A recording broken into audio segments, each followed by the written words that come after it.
हम और राबड़ी देवी सबसे ज्यादा पैसा हमारा आने वाला था, आज तक नहीं आया। यह हालत कर दी पूरे देश की, और यही हालत आपके पंजाब की है। यहाँ भी झूठ बोलने वाला एक डिप्टी सीएम है आपका सुखबीर बादल, जिसको प्यार से आप लोग सुखा गप्पी भी कहते हैं। कहते हैं नहीं, सुखा अमली भी कहते हैं, मैंने सुना है, कहते हैं आप लोग। वो बेचारा भूल जाता है कब क्या बोलना है। एक सभा में बोला, मेरे पिता समान प्रकाश सिंह बादल। प्रकाश सिंह बादल जी ने कहा, यार तेरा पिता हूं भाई। बोले हाँ हाँ मेरे पिताजी प्रकाश सिंह बादल। अभी सच बोल दिया एक सभा में, बोला दुनिया की सबसे माड़ी पार्टी, सबसे बेईमान पार्टी, सबसे चोर पार्टी अकाली दल है। सुना था कि नहीं सुना था? गलत तो नहीं बोल रहा हूं? अभी फिर बोल दिया। क्या कहता है? देश का सबसे बदसूरत शहर अमृतसर में बनाया। सुना नहीं आपको? जी सुना है। आम आदमी पार्टी कहती है अपने मैनिफेस्टो में, देश का सबसे पवित्र शहर श्री अमृतसर साहब और श्री आनंदपुर साहब को बनाना चाहते हैं। आम आदमी पार्टी अपने मैनिफेस्टो के अंदर जो बातें कहती है उसको करती है। सुखबीर बादल क्या कहता है? कहता है पंजाब की सड़कों को कैलिफोर्निया जैसा बनाएंगे। अभी एक दिन पहले फिर सच बोल दिया। क्या कहता है? कहता है बहुत मुश्किल से हम लोगों ने पंजाब की अमन और शांति भंग की थी। सुना कि नहीं सुना? गलत तो नहीं कह रहा हूं? अपने मुंह से सच बोल रहा है। पिक्चर आई थी गोविंदा वाली, उसमें बेटे ने दुआ मांग ली, बाप सच बोले, वो सच बोलने लगा। याद है कि भूल गए? वही हाल हो गया। क्या कहता है? कहता है पंजाब की सड़कों को कैलिफोर्निया जैसा बना देंगे। कहता है पानी में बसें चलाएंगे। 12 करोड़ की बस चलाई, 1000 एकड़ किसान की खेती बर्बाद कर दी, बस दूसरे दिन से गैराज में खड़ी है। झूठ तो नहीं कह रहा हूं। फिर क्या कहता? कहता मंगल ग्रह में मीटिंग करेंगे, मंगल ग्रह में। मैंने कहा सुखबीर बादल जी, 2 बातें आपकी गलत हो सकती है, लेकिन तीसरी बात बिल्कुल सही है। 11 मार्च को जब रिजल्ट आएगा, आम आदमी पार्टी 100 से ज्यादा सीटें जीत कर जाएगी, तो तुम और तुम्हारा परिवार मंगल ग्रह में पहुंच जाओगे।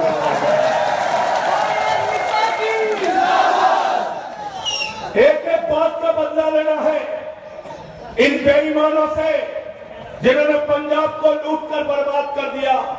कुछ नहीं छोड़ा आपका उस पंजाब का जिसके बारे में बचपन में किताबों में पढ़ता था।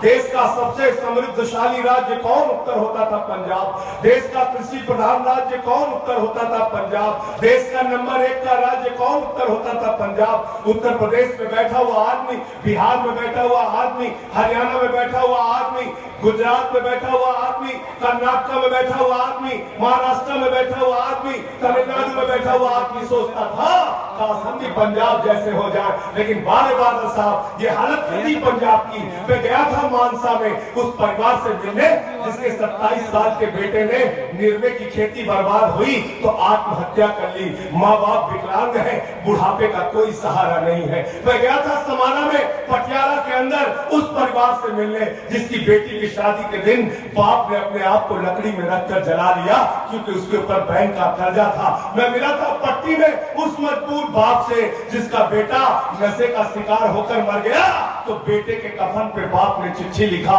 मोदी जी मेरा बेटा तो मर गया, पंजाब के बेटों को बचा लो। लेकिन ये नहीं बचाएंगे पंजाब के बेटों को। अगर पंजाब के बेटों को कोई बचा सकता है तो आप बचा सकते हैं, आम आदमी पार्टी वाले बचा सकते हैं। हम लोग एक एक बात का बदला लेना है। 4 फरवरी को जब अपना वोट देने के लिए जाना, तो याद रखना अमृतसर के उस एएसआई को जिसने अपने बेटी की इज्जत बचाने की कोशिश की तो विक्रम मजीठिया के लोगों ने उसकी हत्या कर दी। याद रखना मोदा कांड को, जहां बेटी की इज्जत को तार तार किया गया था। याद रखना ड्रग्स का धंधा लाल बत्ती की गाड़ियों में पंजाब के अंदर होता है। याद रखना फर्जी पर्चे कटाए गए। याद रखना इनके जुल्म को, इनके अत्याचार को, इनके अन्याय को, इनकी गुंडागर्दी को, इनकी माफियागिरी को। अगर इनकी गुंडागर्दी याद रहेगी, इनकी माफियागिरी याद रहेगी, इनका अत्याचार याद रहेगा, इनका अन्याय याद रहेगा, इनका जुल्म याद रहेगा, तो उसके बदले ईमानदारी से लड़ रही आम आदमी पार्टी याद रहेगी, अरविंद केजरीवाल याद रहेगा, मास्टर प्रिंसिपल गुजराम जी याद रहेंगे और इनका चुनाव निशान झाड़ू याद रहेगा। लूट कर बर्बाद कर दिया है देश को, कुछ भी नहीं छोड़ा। पूरब से लेकर पश्चिम तक, उत्तर से लेकर दक्षिण तक चंद परिवारों का देश की राजनीति पे कब्जा है। इन चंद परिवारों से देश की राजनीति को आपको मुक्त कराना पड़ेगा। चले जाइए कश्मीर, शेख अब्दुल्ला, फारूक अब्दुल्ला, उमर अब्दुल्ला एक ही परिवार की पार्टी, मुफ्ती मोहम्मद सईद, महबूबा मुफ्ती एक ही परिवार की पार्टी। चले जाइए हरियाणा, चौधरी देवीलाल, ओम प्रकाश चौटाला, अभय चौटाला, अजय चौटाला, दुष्यंत चौटाला एक ही परिवार की पार्टी। भूपेंद्र हुड्डा, दीपेंद्र हुड्डा एक ही परिवार की पार्टी। चले जाइए महाराष्ट्र, बाल ठाकरे, उद्धव ठाकरे, आदित्य ठाकरे एक ही परिवार की पार्टी। शरद पवार, सुप्रिया सुले, अजीत पवार एक ही परिवार की पार्टी। चले जाइए उत्तर प्रदेश, चौधरी चरण सिंह, चौधरी अजीत सिंह, जयंत चौधरी एक ही परिवार की पार्टी। मुलायम सिंह यादव, अखिलेश यादव, रामगोपाल यादव, शिवपाल यादव, धर्मेंद्र यादव, विमल यादव, प्रतीक यादव, आदित्य यादव एक ही परिवार की पार्टी। चले जाइए बिहार, लालू यादव, राबड़ी यादव, तेजस यादव, निशा यादव, तेजस्वी यादव एक ही परिवार की पार्टी। रामविलास पासवान,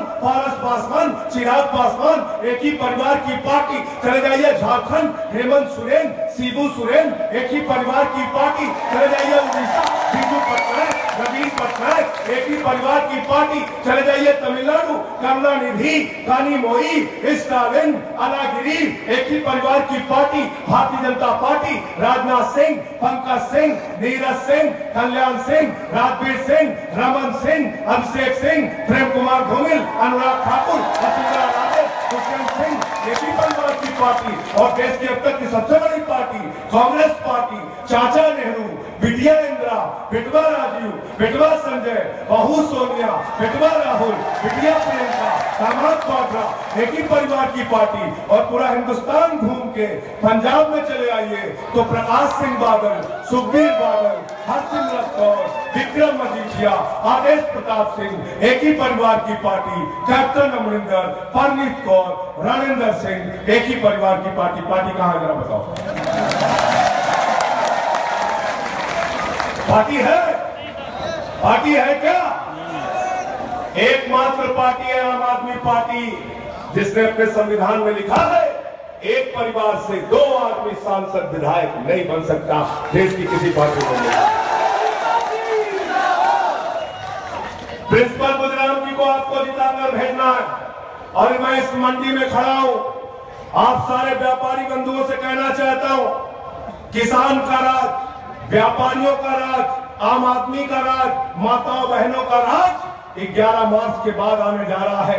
जो लोग आपके बीच में भ्रम फैलाते हैं आम आदमी पार्टी व्यापारी विरोधी है, आम आदमी पार्टी व्यापारी विरोधी है, मैं उनसे कहना चाहता हूं, व्यापारी भाइयों जाकर दिल्ली में पता कर लेना, दिल्ली के अंदर जो सरकार चल रही है उस सरकार ने 1-2 सामानों में नहीं, देश की पहली सरकार है जिसने 25 सामानों के ऊपर से टैक्स कम करने का काम किया है, टैक्स बढ़ाया है। इंस्पेक्टर राज दिल्ली में खत्म किया हमने। केजरीवाल जी मुख्यमंत्री बने तो उन्होंने व्यापारियों को बुलाया, बोले देखो भाई मैं भी व्यापारी समाज से हूं, इनके कष्ट को, इनकी तकलीफ को, इनके दर्द को समझता हूं। ये इंस्पेक्टर राज का डंडा दिल्ली में नहीं चलेगा। दिल्ली में इंस्पेक्टर राज खत्म किया तो 7,000 करोड़ रुपए टैक्स व्यापारियों ने ईमानदारी से ज्यादा जमा कर दिया। ये हमने दिल्ली के अंदर करके दिखाया। और पंजाब में भी हम इंस्पेक्टर राज खत्म करेंगे, पंजाब में भी हम टैक्स कम करेंगे, पंजाब के भी व्यापार को आगे लेके जाएंगे। इसलिए सबको मिलकर पंजाब को बनाने के लिए काम करना है। कि इन बेईमानों ने हमारा कुछ नहीं छोड़ा। इनके बारे में किसी कवि ने लिखा कि किस रावण का शीश उतारूं और किस लंका में आग लगाऊं, किस रावण का शीश उतारूं, किस लंका में आग लगाऊं, और घर घर रावण घर घर लंका, इतने राम कहां से लाऊं। ये हालत कर दी। हर जगह भ्रष्टाचार, हर जगह बेईमानी। आपको एक छोटी सी कहानी सुना के मैं अपनी बात को खत्म करूंगा। ये 70 साल से हमारे साथ क्या कर रहे हैं सुन के जाना। 70 साल से यही कर रहे हैं हमारे साथ। एक बार एक हंस और हंसनी हरिद्वार के इलाके से भटकते भटकते भटकते भटकते रेगिस्तान के इलाके में चले गए। हंस और हंसनी भटक रहे थे रेगिस्तान में।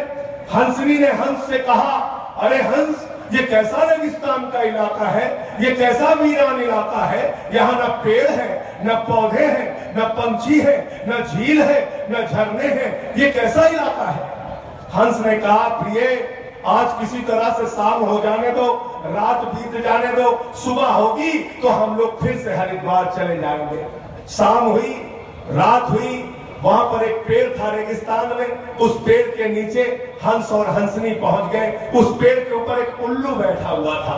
हंसनी ने रात में फिर हंस से यही कहा, अरे हंस, ये कैसा इलाका है, यहाँ न पेड़ है, न पौधे हैं, न पंछी है, न फूल है, न बहारे हैं, न झील है, न झरने हैं, ये तो रेगिस्तान का इलाका है, यहाँ कहाँ लेकर चले आए। हंस ने फिर समझाया, प्रिय, पूरी रात बीत जाने दो, सुबह होगी तो हम लोग फिर हरिद्वार चले जाएंगे। रात बीती, सुबह हुई, हंस अपने हंसनी को लेकर चलने लगा। तब तक उल्लू पेड़ से नीचे आ गया। उसने हंसनी का हाथ पकड़ा, बोला, मेरी पत्नी को लेकर कहां जा रहे हो। हंस ने कहा, भाई मैं हंस हूं, ये हंसनी है, मैं इसका पति हूं, ये मेरी पत्नी है, तुम उल्लू हो, ये तुम्हारी पत्नी कैसे हो गई। उल्लू ने कहा, ये रेगिस्तान का इलाका है, यहाँ मेरी बहुत चलती है, यहाँ का विक्रम मजीठिया मैं ही हूं। विक्रम मजीठिया का नाम सुन के हंस डर गया। दोनों में झगड़ा बढ़ गया, विवाद बढ़ गया। गांव के लोग इकट्ठा हो गए, 10-20 गांव के लोग इकट्ठा हो गए, पंच बुलाए गए। पंचों ने कहा, भाई मामला क्या है। हंस ने कहा, भाई मैं हंस हूँ, ये हंसनी है, मैं इसका पति हूँ, ये मेरी पत्नी है। ये उल्लू कह रहा है हंसनी उसकी पत्नी है, पंचों आप ही फैसला कर दो। पंचों ने कहा, भाई मामला तो गंभीर है, इस पे थोड़ा विचार करना पड़ेगा। पंच लोग किनारे गए, उन्होंने आपस में बातचीत की। पंचों ने कहा, देखो भाई, हंस बात तो ठीक कह रहा है, हंसनी पत्नी तो हंस की ही है, लेकिन ये हंस और हंसनी तो अभी हरिद्वार चले जाएंगे, हम लोगों को तो रहना उल्लू के बीच में है, इसलिए फैसला उल्लू के हक में सुनाना है। वापस पंच लोग आए। पंचों ने कहा, भाई फैसला हो गया, हंसनी उल्लू की पत्नी है और हंस को तत्काल गांव छोड़ने का आदेश दिया जाता है। हंस पागल हो गया, रोने लगा, चीखने लगा, चिल्लाने लगा, बोला, किन लोगों के बीच में आ गया, मेरी पत्नी छीन ली। रोकर, चीख कर, बिलख कर जब हंस आगे बढ़ने लगा तो उल्लू ने पीछे से फिर आवाज लगाई, बोला, मित्र हंस, जरा रुको, मेरी बात सुन कर जाओ। हंस ने कहा, अरे भाई उल्लू, मेरी पत्नी ले ली, अब मेरी जान लेगा क्या। उल्लू ने कहा, मैं तुम्हारी पत्नी लूंगा, मैं तुम्हारी जान लूंगा, लेकिन कल रात को जब तुम्हारी पत्नी कह रही थी ये कैसा रेगिस्तान का इलाका है, ये कैसा मरुस्थल का इलाका है, ये कैसा तबाह और बर्बाद इलाका है, तो मैं आपकी बातें सुन रहा था पेड़ पर बैठकर। मित्र, इलाका रेगिस्तान इसलिए है, बर्बाद इसलिए है, तबाह इसलिए है, इसलिए वीरान हो गया क्योंकि यहाँ ऐसे पंच रहते हैं जो उल्लुओं के हक में अपना फैसला सुनाते हैं। 4 फरवरी के पंच अप्रूव है, याद रखना। 70 साल से उल्लुओं के हक में फैसला सुना रहे हो। एक के बाद दूसरा उल्लू, दूसरे के बाद तीसरा उल्लू, तीसरे के बाद चौथा उल्लू, एक उल्लू को 5-5 बार मौका दे दिया। इस बार जब वोट देने के लिए जाना तो राजनीति के ईमानदार उस चेहरे को याद रखना जो फटी चप्पल पहन के देश को जगाने लिए निकला है, जिसके शर्ट का कॉलर फटा होता है, जिसका नाम अरविंद केजरीवाल है, जो देश को बदलने निकला है।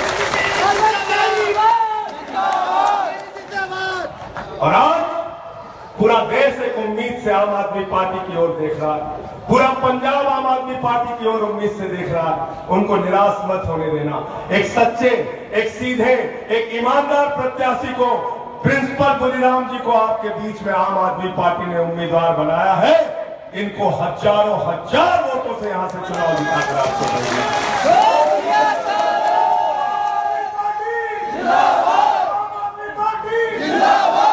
अंत में इन्हीं लाइनों के साथ कि ये अमन बिक रहा है, चमन बिक रहा है, अमन बिक रहा है, चमन बिक रहा है, गरीबों के तन का कफन बिक रहा है, बाजारों में राधा का तन बिक रहा है। यारो बुरा न मानो तो कह दूं, इन बेईमानों के हाथों वतन बिक रहा है, इन बेईमानों के हाथों वतन बिक रहा है।